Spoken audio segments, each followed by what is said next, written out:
السلام علیکم ناظرین، آج جمعرات 23 جون 2022 عیسوی ذی القعدہ 1443 ہجری کی 23 تاریخ وادی سے شائع ہونے والے اردو اور انگریزی روزناموں سے لی گئی سرخیاں لے کر ندائی کشمیر ملٹی میڈیا سے میں ہوں آپ کا میزبان شیخ تجمل۔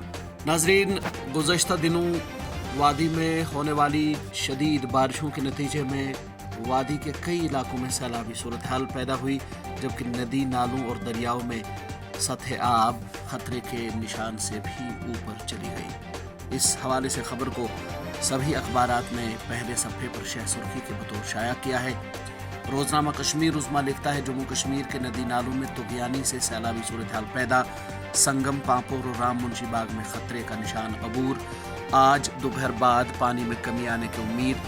بڑگام، سری نگر اور کلگام میں کئی بستیاں زیر آب، خطۂ چناب میں درجنوں مکان ڈہ گئے، کشتواڑ میں 50 افراد کو برفانی علاقے سے نکالا گیا۔ اسی خبر کے حوالے سے روزنامہ گریٹر کشمیر کی سرخی ہے، heavy rains trigger flash floods, landslides in جے Jhelum crosses danger mark in Anantnag. روزنامہ گریٹر کشمیر کی ہی ایک سرخی ہے، guide feared dead 13 including 11 tourist stuck at Anantnag Satarsar lake. روزنامہ ایشین میل کی سرخی ہے، 2014 کی یادیں تازہ، موسلا دھار بارشوں کی بحر سامانیہ، دریاؤں ندی نالوں میں طغیانی، کئی علاقے زیر آب، راستے مسدود، سیلاب کا خطرہ ٹل گیا، حالات کنٹرول میں، لوگ نہ گھبرائیں، حکام۔ روزنامہ تعمیل ارشاد اسی حوالے سے رقم تراز ہے، برف باری اور موسلا دھار بارشیں، پیر پنچال کے آر پار کئی علاقوں میں سیلابی صورتحال، جنوبی کشمیر اور سری نگر میں متعدد بستیاں زیر آب، متعدد افراد محفوظ مقامات کی اور منتقل،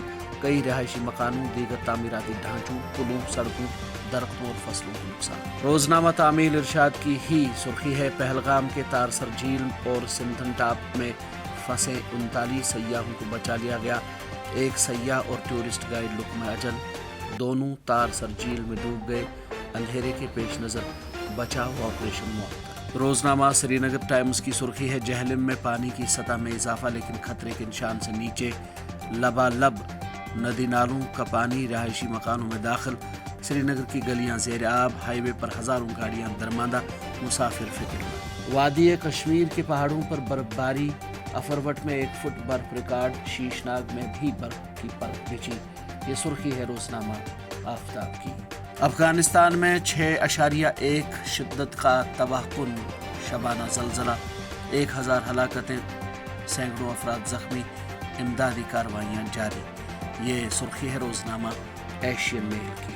اسی حوالے سے روزنامہ تعمیل ارشاد لکھتا ہے، افغانستان میں 6.1 شدت کے زلزلے نے تباہی مچا دی، 1000 سے زائد افراد لقمہ اجل، زائد از 600 زخمی۔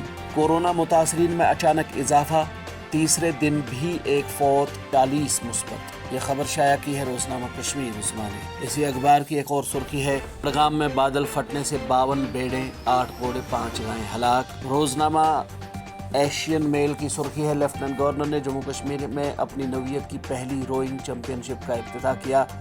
چیمپئن شپ ملک بھر کے نوجوان کھلاڑیوں کے لیے ایک منفرد موقع فراہم کرے گی، منوج سنہا کا تقریب سے خطاب۔ روزنامہ سری نگر ٹائمز کی ایک سرخی ہے، عوام کی راحت رسانی اور متاثرین کی فوری باضابط کاری کے لیے ٹھوس اقدامات اٹھائے جائیں، ڈاکٹر فاروق عبداللہ کی اپیل۔ روزنامہ تعمیل ارشاد کی ایک اور سرخی ہے، سری نگر جموں شاہراہ بند، 35 مقامات پر پتھر اور مٹی کے تودے گرائے، تاریخی مغل روڈ، سری نگر لہ شاہراہ اور ڈوڈا کشتواڑ روڈ پر بھی ٹریفک معطل۔ ناظرین، یہ تھی وادی سے شائع ہونے والے چند اردو اور انگریزی روزناموں سے لی گئی سرخیاں۔ اپنے میزبان شیخ تجمل کو کل تک کے لیے دیجیے اجازت۔ اللہ حافظ۔